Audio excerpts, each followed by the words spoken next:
What's up, all my fellow bronies and Pegasisters? I'm back once again. Yeah, I haven't been back with the fan fiction for a while. Sorry about that. There's been some family stuff, and you know how that goes.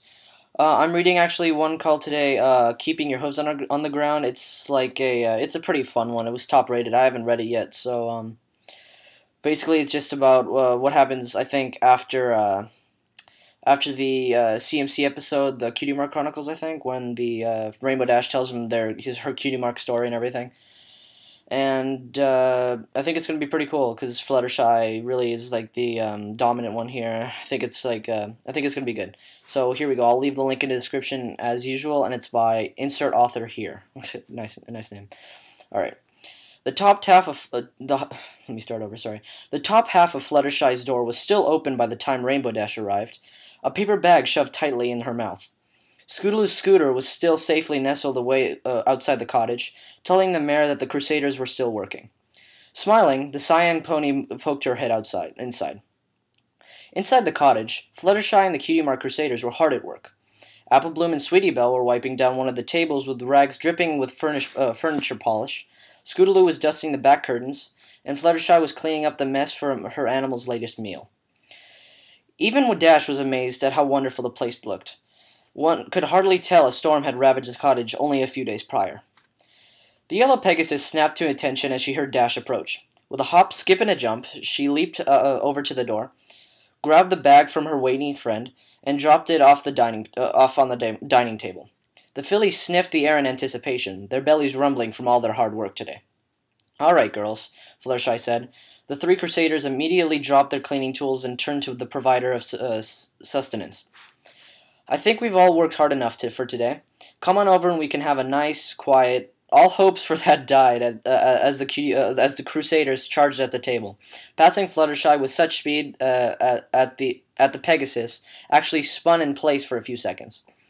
All three were seated at the table and tearing through the bag just in time for Dash and Fluttershy to take their own seats. Dash reached into her mane and pulled out a small patch of bits. She then tossed the bag aside, the coins rattling as the pouch landed perfectly on one of Fluttershy's chairs. "You wouldn't believe the line at McFlip's today. You'd think they were having a sale or something." She motioned towards the money pouch. "Oh, and you have some change left. I figured I'd throw a few bits in myself." Fluttershy smiled and nodded. "Thanks, and thank you thank you all for helping me clean up today. After that storm, I was worried that some pony could have been hurt." "It was no trouble at all," Dash said. "It's just a shame every pony else couldn't help. But man, did that thing tear up the library. Twilight and Spike were lucky to get out of there alive." "And don't forget Sweet Apple Acres," Apple Blooms added, her hoof still plunged in the bag. "Big Mac and Applejack are going to be busy for days." Sweetie Belle rolled her eyes and thought on her own sister's problems. Ever since Rarity moved back in, she's just been going off about every little thing. Mom spilled a little bit of flour on the counter, and she acted like the moon was going to crash right into Equestria. I can't believe I'm saying this, but I can't wait for the Karasu boutique to get fixed up. "Well, that's just how it goes sometimes," Dash said. She turned to Scootaloo. "And what about you, Small Fry? How are your folks holding up?" Scootaloo shrugged, both four hooves still digging into her precious lunch. "Dunno. They've been real busy fixing up the house. They couldn't wait to get me out of there." Finally, the fillies struck pay dirt. With trembling hooves, they pulled out 5 tinfoil wrapped They have tinfoil? Well, okay. 5 tinfoil wrapped sandwiches and 3 small paper sleeves of hay fries. Scootaloo handed Dash her double-decker egg salad, while Apple Bloom gave Fluttershy her BLT, bread, lettuce, and tomato meal. And finally, the Crusaders unwrapped their own triple grilled cheese lunches, along with the several packets of ketchup. It's kind of weird. I mean, kind of ironic. They don't have meat. I wonder what that would be like. I don't know. I'm getting off topic. Sorry. The five were about to go halfway through the apple. The five were about halfway through when Apple Bloom chirped in. "You know, I was wondering about something." Dash swallowed her current bite, taking extra time to chew on an extra large bit of egg. "Shoot." "Well, remember when you all told us that how you got your cuter marks?" It's kind of hard to read Apple Bloom, sorry. Bloom continued. "Fluttershy said it was hard because you had a race to help her, Rainbow Dash, but..." Scootaloo's eyes widened as she caught onto the gist of Apple Bloom's curiosity. "What she means is, why didn't you go down there and save her? What happened after the race? Dash's teeth stopped chewing immediately. Her face was puffed up like a blowfish as she considered just what to say to this. With no small degree of anxiety, she swallowed her bite. Well, you see, I went down to save Fluttershy afterwards. Save her from what? Asked Sweetie. Didn't the butterflies break her fall? Dash chuckled nervously. Well, of course they did, but I didn't know that at the time. And besides, there were far more dangerous things down there. At least, that's what I thought. Scootaloo cocked her head. What?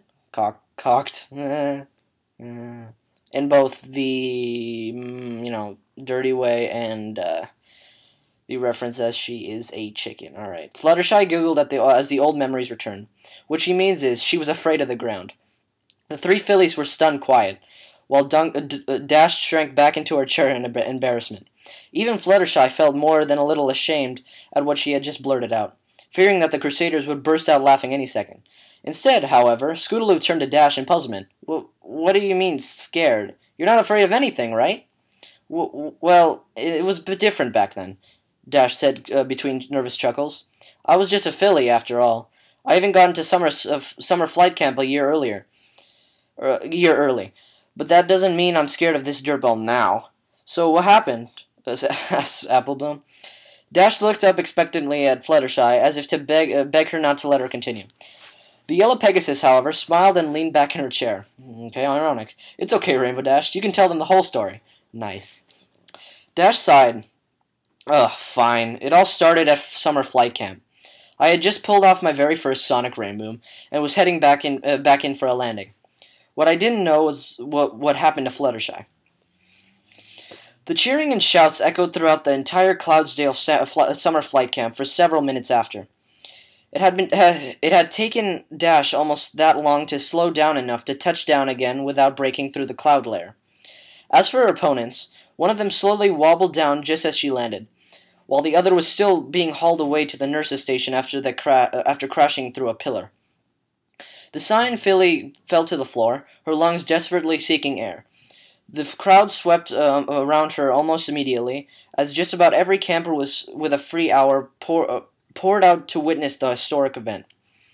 Her heart was still pounding with the force of the Cloudmaker, and there was enough sweat coming from her brow to drench a small farm, but she had done it. Not only had she performed the legendary Sonic Rainbow, and shown those punks that they shouldn't mess with weaker ponies, but she had earned her cutie mark. And what an awesome mark that was. Oh yeah, best day ever. Now I just gotta find that pony, and... The filly's eyes widened as she turned towards the cloud at the